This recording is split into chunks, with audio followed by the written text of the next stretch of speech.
Bonjour à tous et bienvenue sur ma chaîne de Tribulation littéraire. Aujourd'hui je vous fais un premier update de mes lectures d'été, alors prenez la crème solaire, les lunettes et le chapeau, c'est parti. Pour commencer mon été, j'ai décidé de lire Aeternia, le tome 2, L'envers du monde de Gabriel Katz dans les éditions Pocket.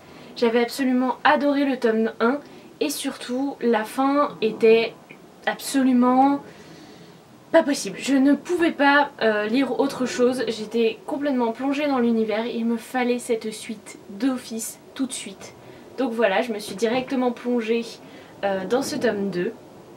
C'est un excellent second tome, on étoffe énormément l'histoire, tout prend de l'ampleur finalement, les personnages, l'intrigue, toutes les guerres politiques et religieuses que l'auteur a mis en place.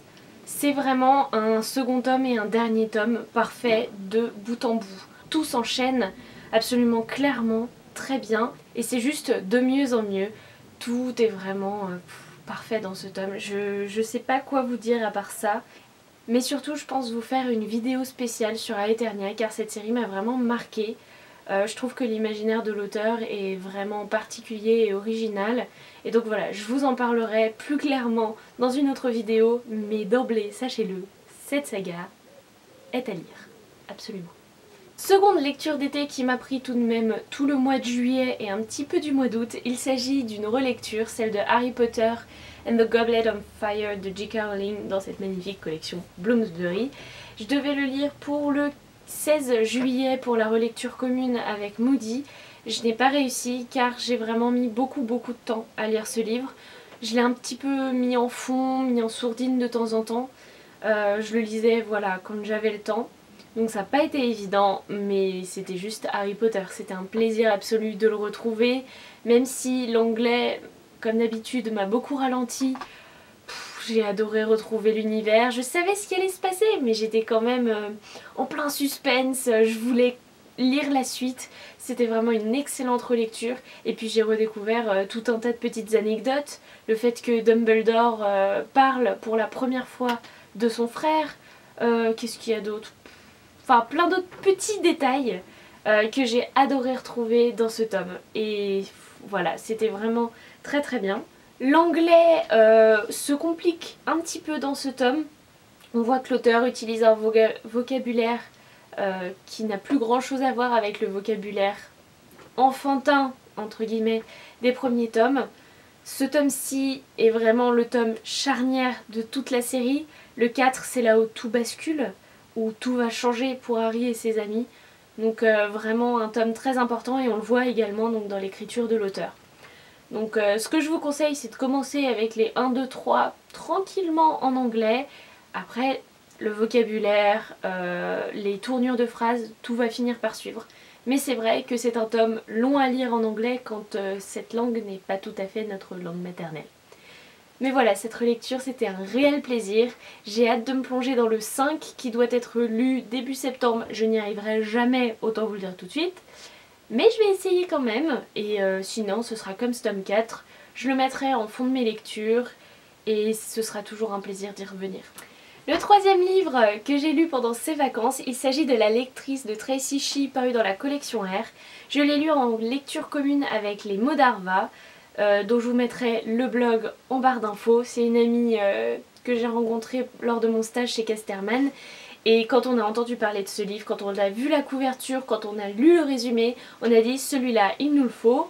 Le premier, il me semble qu'il est sorti le 1er mai, nous étions en librairie pour l'acheter. Donc autant vous dire qu'on avait très hâte de lire.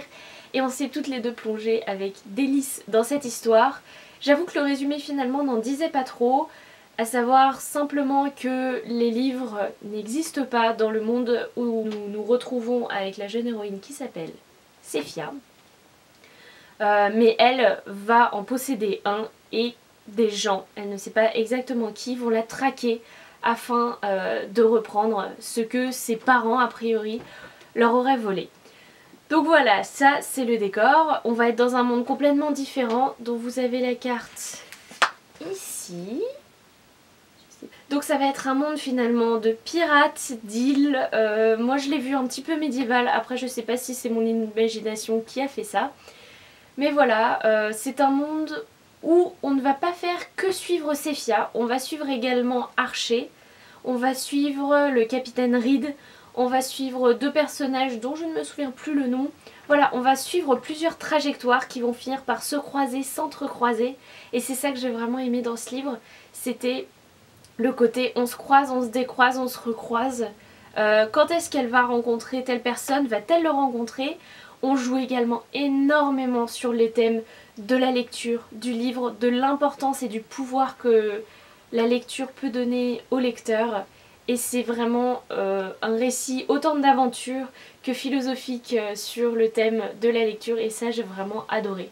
Et puis en plus, la mise en page, il faut que je vous dise, est superbe. De temps en temps, on va avoir des encarts comme ça pour illustrer la lecture du livre par Sephia. On va avoir de temps en temps des traces de sang sur le livre. On va avoir de belles illustrations, voilà, de têtes de chapitre. Bon, plus la carte que je vous ai déjà montrée et des petits secrets, mais je n'ai pas envie de vous les montrer car il faut vraiment les découvrir. Il faut savoir lire entre les lignes et partout dans la page. Donc voilà, c'est vraiment une lecture que je vous recommande. Plongez-y, laissez-vous embarquer par l'aventure et ça devrait vous plaire. La 4e lecture, il s'agit de Caraval de Stéphanie Garber aux éditions Bayard. Ce livre, c'est ma petite copine de Une vie de livre, Amrita, qui me l'avait offert dans notre swap.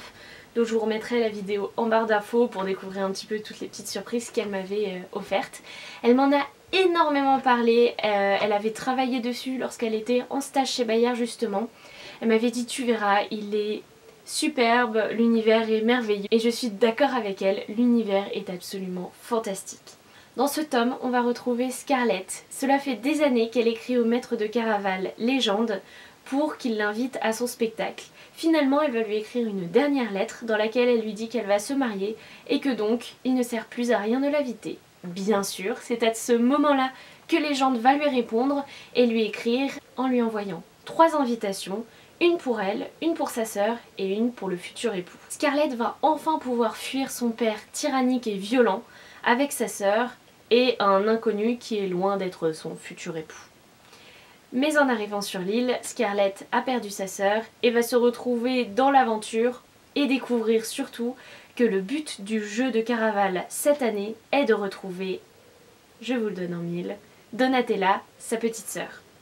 Donc Scarlett va être propulsée très très vite dans cet univers onirique, illusionniste aussi, qu'est Caraval. Elle va avoir 5 nuits pour retrouver sa jeune sœur et dans ces 5 nuits elle va avoir le temps de découvrir la beauté du jeu mais aussi ses faces cachées, ses faces sombres, et c'est vraiment un récit qui se place dans un décor absolument fabuleux, un décor un petit peu de fête foraine, de cirque, mais tout ça est entaché par du mystère, par un jeu un peu malsain finalement, et donc Scarlett va assez vite déchanter et essayer de retrouver sa sœur, non pas pour gagner le jeu mais surtout pour retrouver sa sœur vivante. Et donc voilà, c'est vraiment un livre qui m'a passionnée. Les personnages sont tous intéressants, la trajectoire qu'ils suivent est intéressante, même si il y a quelques petites surprises qui n'en sont pas vraiment. La fin est absolument bouleversante avec des rebondissements que je pense très peu auront vu venir. Pour ma part en tout cas, je n'avais rien vu, hein, complètement comme Scarlett, avec les paillettes dans les yeux du début à la fin. Par contre, il faut que je vous prévienne, ce livre est mal écrit. Enfin, ça c'est mon point de vue. J'ai trouvé que l'écriture était vraiment beaucoup trop simple et que parfois elle sonnait faux. Je me suis amusée à écrire de temps en temps quand j'étais jeune, au lycée notamment, et je trouvais que ce que j'écrivais sonnait extrêmement faux. Et là je trouve que c'est exactement la même chose. J'aurais pu écrire ces dialogues, donc c'est vraiment... Il y avait cette écriture qui m'a un petit peu gâché le plaisir. Après, pour l'univers, pour l'histoire, c'est un réel coup de cœur. Mais c'est vrai que l'écriture, le style manque énormément et pêche, je trouve, dans ce livre. Est-ce que c'est la traduction? Est-ce que c'est l'écriture? Je ne sais pas. Mais voilà, pour moi, ça l'a pas fait au niveau de l'écriture. Après, par contre, c'est un récit que je vous recommande rien que pour ce que c'est, parce que c'était trop bien. Après, il y a un petit truc au niveau du style que j'ai apprécié, c'est que Scarlett va souvent voir les choses en couleur. Il va y avoir un petit procédé de style, je sais pas trop comment ça s'appelle, mais où elle va décrire ce qu'elle voit, ce qu'elle sent, ce qu'elle entend par des couleurs, et ça j'ai trouvé ça très bien fait. Ça amène une petite touche à Caraval, je trouve. Donc voilà, pour résumer l'univers, les personnages, voilà, cette histoire est grandiose, mais voilà, petit bémol pour le style d'écriture. Donc à vous de voir, si vous voulez de l'histoire, de l'aventure, des rebondissements, foncez, ce livre vous plaira assurément. Le cinquième et dernier livre que je vous présente aujourd'hui, il s'agit de Songe à la douceur de Clémentine Beauvais, publié chez Sarbacane. Et ce livre est tout simplement beau, merveilleux, poétique.